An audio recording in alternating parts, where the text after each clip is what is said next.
नमस्कार, सीएनबीसी आवाज पर आपका स्वागत है। आपके साथ मैं हूं विपिन भट्ट। देश में इस समय अगर अर्थव्यवस्था की बात करें तो देश की इकोनॉमी को $5 ट्रिलियन इकोनॉमी बनाने की बातें अक्सर हम सुनते हैं। देश के प्रधानमंत्री का भी ये विजन है और अपने विजन में वो देश के राज्यों पर बहुत ज्यादा निर्भर करते हैं। वो कहते हैं कि देश के राज्यों की प्रगति ही देश को आगे लेकर जाएगी, तो सभी राज्य भी इसमें अपना अपना योगदान देते हैं। ऐसे एक राज्य मध्य प्रदेश, अब बात थोड़ा पीछे लेके जाते हैं। वैसे तो हम देखते हैं कि अलग अलग राज्य इन्वेस्टमेंट समिट इन दिनों काफी रेगुलरली करने लगे, लेकिन मध्य प्रदेश ने इसकी शुरुआत कर दी थी सन 2007 में, काफी पहले, जब बहुत ज्यादा राज्य देश में ये सब किया नहीं करते थे। तब से लेकर आज तक ये सिलसिला जारी है और इस बार भी इसका 7th एडिशन जनवरी में होने जा रहा है। इत्तेफाक की बात यह है कि 2007 में इसको शुरू करने वाले मध्य प्रदेश के सीएम शिवराज सिंह चौहान थे और आज जब इसका 7th एडिशन होगा, यानी तकरीबन 15-17 साल बाद, तब भी वो मध्य प्रदेश के सीएम है और प्रदेश का नेतृत्व कर रहे हैं। तो इससे अच्छी बात क्या होगी कि वो खुद हमारे साथ हो और इस पर बातचीत करें। सर, बहुत बहुत स्वागत है आपका सीएनबीसी आवाज पर। और जैसा मैंने आपसे कहा कि 2017 का जो इनॉग्रल समिट था तब आप सीएम थे, 2022 के 7th एडिशन में आप सीएम हैं। बहुत लंबा सफर हो गया, 1-2 साल बीच के मैं छोड़ दूं, करीब 15 साल। इतने साल तक एज ए सीएम रहना किसी प्रदेश का और प्रगति का ये पहिया, इसको आप कैसे बताएंगे? क्या आप वहां जाता हुआ देख रहे हैं एमपी को जहां आप ले जाना चाहते थे? कई क्षेत्र ऐसे हैं जहां हमने प्रगति नहीं चमत्कार किया है, जैसे एग्रीकल्चर का हमारा सेक्टर है। अब मध्य प्रदेश की कृषि विकास दर लगातार कई सालों तक 18 से लेकर 20% के आसपास रही है। दुनिया में कभी नहीं हुआ, पहली बार हुआ है। मध्य प्रदेश केवल कृषि विकास दर के मामले में नहीं, इंफ्रा के मामले में एक जमाना था जब मध्य प्रदेश में ना तो सड़कें थी, ना बिजली थी, ना पानी था। अगर कहीं हम निवेश की बात करते थे तो कहते थे पहले सड़क तो बना लो जाएंगे कैसे वहां। लेकिन आज इंफ्रा का जो विकास हुआ है मध्य प्रदेश में, सड़कों का हमने जाल बिछा दिया, बिजली अब 24/7 भरपूर है, पावर सरप्लस स्टेट है हम। सिंचाई की क्षमता हमने 7.5 लाख हेक्टर थी, बढ़ा के कर दी 45 लाख, और हम 26 तक इसको 65 लाख हेक्टर तक ले जाएंगे। 1-1 इंच जमीन सींच देंगे हम। आप अगर देखेंगे गेहूं के उत्पादन में मध्य प्रदेश नंबर 1 हो गया देश में। बासमती राइस हो, सोयाबीन हो, ऑयल सीड्स की अगर हम बात करें तो सरसों हो, हमारे फल हो, हमारी सब्जियां हो, चमत्कारिक प्रगति मध्य प्रदेश में हुई है। कुछ सेक्टर ऐसे जिनमें अभी हमको और काम करने की जरूरत है और उसका भी हमने पूरा रोड मैप बना रखा है, जैसे हेल्थ और एजुकेशन। एजुकेशन के क्षेत्र में हम गरीब परिवार के बच्चों को भी क्वालिटी एजुकेशन देने के लिए सीएम राइज स्कूल हमने मध्य प्रदेश में शुरू किए हैं। क्वालिटी एजुकेशन कैसे हमारे बच्चों को मिले। हेल्थ के सेक्टर में भी जब मैं आया तो 5 मेडिकल कॉलेज थे, आज 23 मेडिकल कॉलेज हमारे केवल सरकारी क्षेत्र में, प्राइवेट सेक्टर अलग है। तो तेजी से हमने काम किया है, लेकिन और बेहतर करने की गुंजाइश तो सदैव रहती है। नहीं, ये बात बिल्कुल है। तो आप इस समय देश भर में घूम रहे हैं, इनफैक्ट देश और दुनिया सबके जो कारोबारी हैं उन्हें आमंत्रित कर रहे हैं कि आइए और इन्वेस्ट कीजिए मध्य प्रदेश में। समिट आपका होने जा रहा है जनवरी में। मान लीजिए मैं एक कारोबारी हूँ, तो मेरा पहला सवाल यही होगा कि शिवराज जी, मैं आपके स्टेट में क्यों आऊं? क्या अलग मिलने वाला है मुझे? उद्योग के लिए जो बुनियादी सुविधाएं चाहिए वो सब मध्य प्रदेश में उपलब्ध है। मसलन पहली चीज, आप उद्योग लगाएंगे जमीन पे, हमारे पास भूमि उपलब्ध है। 1.25 लाख एकड़ का तो लैंड बैंक है मेरे पास, जिसके पेन ड्राइव मैंने उद्योगपतियों को दे दिए कि देख लो और उंगली रख दो कि हाँ चाहिए, मैं वहां जमीन दे दूंगा। दूसरी बात, जमीन है लेकिन मध्य प्रदेश में कंपैरेटिवली हमारे पास सस्ती लैंड है। मुंबई के मुकाबले, पुणे के मुकाबले, नोएडा के मुकाबले में, मैं किसी राज्य का नहीं कह रहा क्योंकि मैं सब राज्यों का आदर करता हूं। स्वस्थ प्रतिस्पर्धा राज्यों में होना चाहिए विकास की, तो देश आगे बढ़ता है। लेकिन मैं कह रहा हूं कंपैरेटिवली सस्ती जमीन हमारे पास मौजूद है। फिर उससे एक और महत्वपूर्ण, उससे भी बड़ी चीज है, वो है पावर। बिजली चाहिए, रहीमन बिजली बिन बिजली सब सुन। तो कुल मिला के 24/7 पावर हमारे पास है। पावर सरप्लस स्टेट है मध्य प्रदेश। फिर आपको पानी की उपलब्धता चाहिए, हमारे पास पानी खूब है। नर्मदा जी, अलग अलग बने हुए डैम, जिनमें भरपूर पानी, उद्योगों के लिए रिजर्व है हमारे पास। फिर आपको चाहिए माहौल अच्छा उद्योगों के लिए। मसलन कोई भी लैंड ऑर्डर की समस्या ना रहे, तो मध्य प्रदेश शांति का टापू है। फिर आपको चाहिए स्किल्ड मैन पावर। आप इंडस्ट्री लगाएंगे तो आपको काम करने वाले बच्चे चाहिए ना जी। तो हमारे यहाँ हमने सिंगापुर के सहयोग से ग्लोबल स्किल पार्क बनाया। हमारी मॉडल ITIs है, हमारे यहाँ IIT IIM है। तो हमारे पास जैसे ट्रेंड बच्चे आज औद्योगिक जगत को चाहिए वो बच्चे हम ट्रेंड कर रहे हैं। फिर हमने एक और मॉडल बनाया कि आपको जैसे चाहिए बच्चे, जिस भी ट्रेड में ट्रेंड बच्चे चाहिए, तो सरकार और उद्योग मिला के भी ट्रेंड करते हैं। हम उसमें भी उद्योगों को सहायता देते हैं। ट्रेनिंग के समय के बच्चों में कि ट्रेनिंग में खर्चा लगता तो सरकार देगी। तो हमारे पास स्किल्ड मैन पावर की उपलब्धता है। फिर आपके पास एग्रेसिव और प्रगतिशील उद्योग नीति है कि नहीं? ये बात तो हर एक सेक्टर के लिए हमने, टेक्सटाइल सेक्टर हो, गारमेंट का सेक्टर हो, माइनिंग का सेक्टर हो, फूड प्रोसेसिंग हो, इथेनॉल हो, स्टार्टअप हो, आपके फार्मा हो, आपके ऑटोमोबाइल सेक्टर हो, अलग अलग जितने भी सेक्टर हैं सबके लिए एग्रेसिव हमारी इंडस्ट्रियल पॉलिसी है जो इन्वेस्टर फ्रेंडली है। अब आप कह रहे हैं कि ईज ऑफ डूइंग बिजनेस में आपने काफी काम किया। ईज ऑफ डूइंग बिजनेस में हम पहले 5 राज्यों में हिंदुस्तान में हैं। फिर रियल सिंगल विंडो हमने बनाने की कोशिश की है। हमारी एक योजना है start your business in 30 days, 30 दिन में अपना उद्योग शुरू करें। मतलब क्लियरेंस तेजी से करते हैं ताकि भटकना ना पड़े, घूमना ना पड़े जी। और इसलिए इन सारी सुविधाओं के कारण मध्य प्रदेश एक आइडियल डेस्टिनेशन है निवेश के लिए। ठीक है, कुछ आंकड़े मेरे पास है सर। जैसे 2007 के समिट में आपके पास 102 MOU आए, 1 ट्रिलियन रुपीस की बात कर रहा हूँ के आसपास का निवेश। 2010 जाते जाते वो 107 हुए, करीब दुगनी हो गई राशि 2.35 ट्रिलियन। 2012 में करीब आप 4.3, 2016 तक के आंकड़े हैं तो करीब 6 ट्रिलियन के आसपास आप पहुंचे और तब प्रपोजल की संख्या 2600 के ऊपर निकल गई। अब मैं उम्मीद करूं कि इस वाले में आप कितनी उम्मीद कर रहे हैं? अब जो आप सबमिट कर रहे हैं तो ये कहां तक जाता हुआ देख रहे हैं? अभी हमने कोई टारगेट ऐसे फिक्स नहीं किए कि हम इतने करोड़ रुपया, लेकिन जो संभावनाएं दिख रही, जैसे अभी हमारी बात हुई तो 45,000 करोड़ का जो प्रपोजल है पेट्रोकेमिकल पार्क के लिए ही आया हमारे पास। फिर अलग अलग प्रपोजल्स, अलग अलग हमारे जो औद्योगिक घराने हैं, और हम केवल बड़े प्रपोजल्स को महत्व नहीं देते।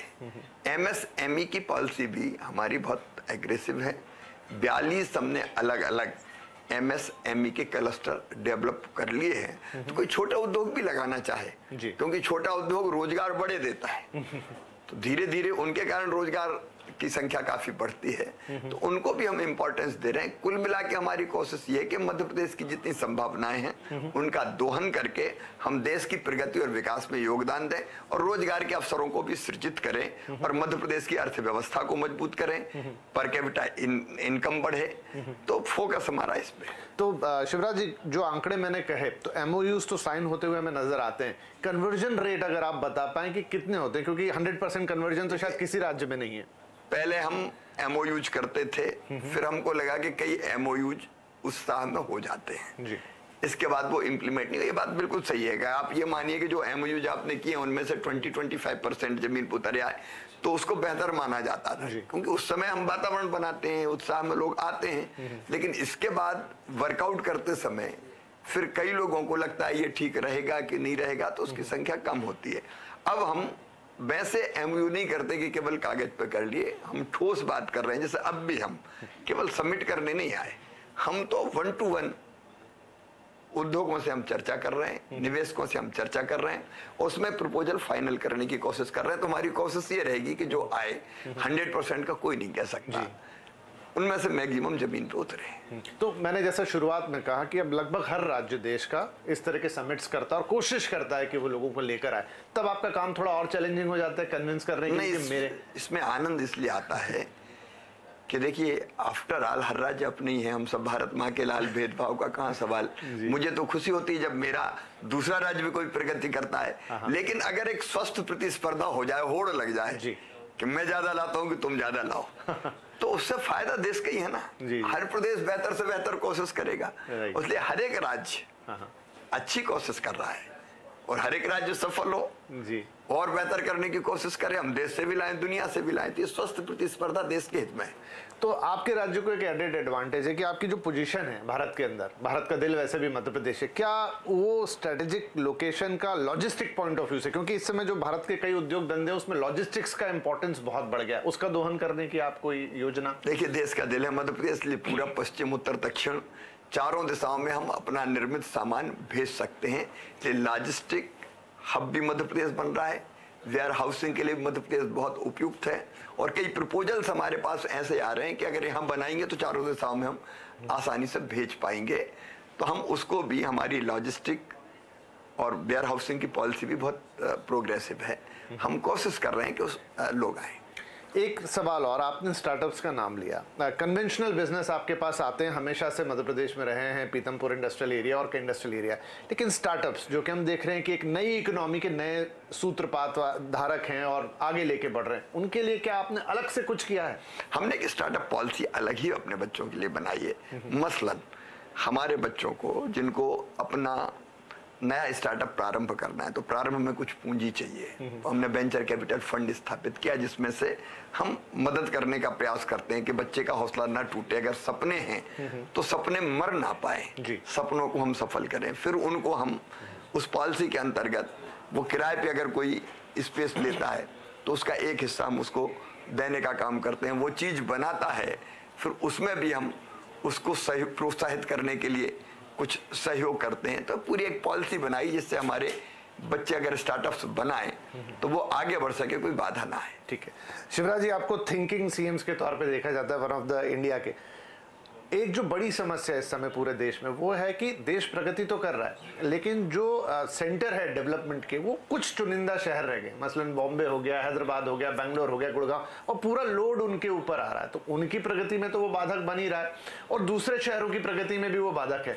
मध्य प्रदेश क्या कुछ ऐसा सोच रहा है? उसके पास एक इंदौर बड़ा सेंटर है, भोपाल है, लेकिन बाकी के शहरों पर कोई फोकस नहीं। हमारा फोकस, हमने अलग अलग इंडस्ट्रियल क्लस्टर बनाए हैं। दो चीजें हम और कर रहे हैं। एक, हम अटल एक्सप्रेस वे बना रहे हैं जी। ये जाएगा श्योपुर, भिंड, मुरैना से होते हुए दोनों तरफ राजस्थान में जाके और नेशनल पार्क से, नेशनल हाईवे से जुड़ जाएगा।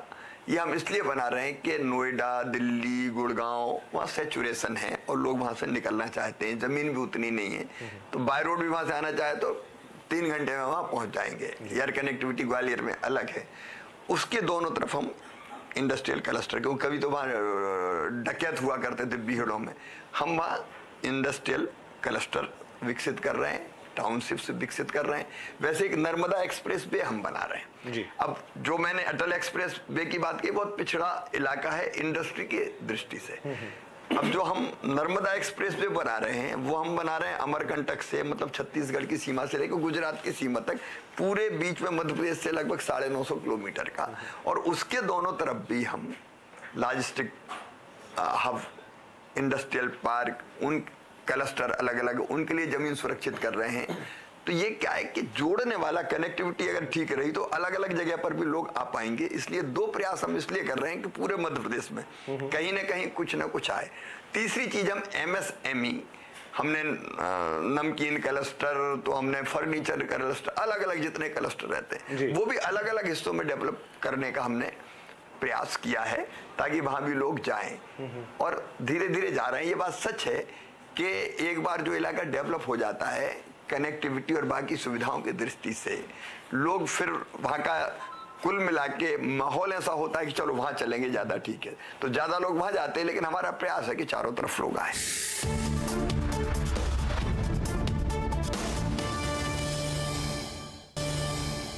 मैंने शुरू में 5 ट्रिलियन इकोनॉमी की बात की। आंकड़े मुझे आपके विभाग से मिल रहे हैं कि 2021-22 में आपकी जो जीडीपी ग्रोथ रही वो करीब 20% को टच करके, जो कि मैं मानूंगा एक अच्छा नंबर है। क्या अब ये, क्योंकि आप कोरोना हिट थोड़ा ईयर था तो ये नंबर थोड़े प्रोजेक्शन में भी ऊपर दिखते हैं, क्या आप आगे भी मानते हैं कि सस्टेन रहेगी ये ग्रोथ रेट? डबल डिजिट की ग्रोथ हासिल करे, उसका रोड मैप हमने बनाया हुआ है।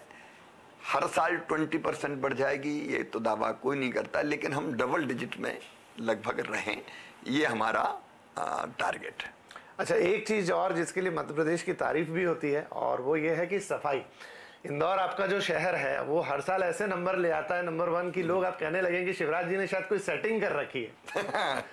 देखिए, अब केवल इंदौर नहीं है जी, स्वच्छतम राजधानी अगर किसी प्रदेश की है तो मतलब देश की स्वच्छतम राजधानी किसी राज्य की राजधानी में वो भोपाल है। ओके। फिर केवल इंदौर और भोपाल नहीं, हमारे बाकी शहरों ने भी सफाई के क्षेत्र में जो काम किया है स्वच्छता के क्षेत्र में, तो ओवरऑल मध्य प्रदेश नंबर 1 है जी, शहरी स्वच्छता में भी और पश्चिमी जोन में ग्रामीण स्वच्छता में भी।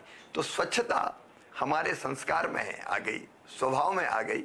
प्रधानमंत्री जी से हमको प्रेरणा मिली और उस प्रेरणा के कारण लगातार हम उस क्षेत्र में आगे बढ़ते जा रहे हैं। शायद आपको जान के थोड़ा अच्छा भी लगे कि बहुत सारे इंडस्ट्रीज से जब हम बात करते हैं तो वो एक पहचान उनके दिमाग में ये भी रहती है, अच्छा हाँ इंदौर नंबर 1 रहता है, हाँ ठीक है, सफाई बहुत है, तो पूरे प्रदेश के लिए छवि बनाने की आप कोशिश कर रहे हैं, अच्छी बात है।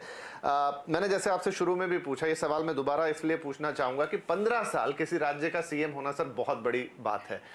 क्या आप अपने सपनों का मध्य प्रदेश जैसा आप चाहते थे कि मैं इसको वहां ले जाऊं, कितनी दूर खड़े हैं उससे, पहुंच गए हैं या अभी बहुत काम करना बाकी है? नहीं, हमने जो सोचा था वो पूरा किया। जैसे पहले मेरे दिमाग में होता था कि 24 घंटे बिजली दे दूं मध्य प्रदेश को। अब ये बड़ा सपना होता था उस प्रदेश के लिए जहां 2 और 3 घंटे बिजली मिलती थी। आज मुझे वो आनंद है कि 24 घंटे बिजली मध्य प्रदेश के घरों को मिल रही है, खेती को हम पर्याप्त बिजली दे रहे हैं और हम केवल थर्मल पावर नहीं बना रहे, थर्मल के साथ साथ हम विंड से बिजली बना, विंड हमारा फिर हमारा सूरज से बिजली बनाने का वो हमारा उस तेजी से हम लोग काम कर रहे हैं सौर ऊर्जा के क्षेत्र में। तो अलग अलग सेक्टर में हमने काफी बेहतर काम किया है। लेकिन मैंने बताया आपको कि कुछ क्षेत्रों में जैसे हेल्थ और एजुकेशन के क्षेत्रों में मुझे और बेहतर काम होना चाहिए, तो उस दिशा में हम लोग प्रयास कर रहे हैं। टूरिज्म एक और सेक्टर है जहाँ तेजी से लोग आ सकते हैं, रोजगार के अवसर तेजी से बढ़ सकते हैं, उसमें भी हम काफी शिद्दत से, काफी गंभीरता से हम लोग लगातार काम। तो मेरा ये सवाल पॉलिटिकल नहीं है आपसे, लेकिन चूंकि इन दिनों के जो चुनाव होने लगे हैं थोड़े विकासोन्मुखी, स्कूल उसमें आजकल चर्चा में आ जाता है, हेल्थ सेक्टर उसमें चर्चा में आ जाता है और कोई गलत बात भी नहीं है। आपने कहा कि हम हेल्थ और एजुकेशन पे बहुत ज्यादा फोकस कर रहे हैं, सोशल इंजीनियरिंग आपके प्रदेश में रही है, लोग आपको बहुत क्लोजली कनेक्ट करते हैं उस चीजों के लिए। क्या इन 2 सेक्टर्स के अलावा कुछ और चीजें हैं जहां लगे कि हाँ मेरा जो फोकस है वो लोगों के ऊपर है?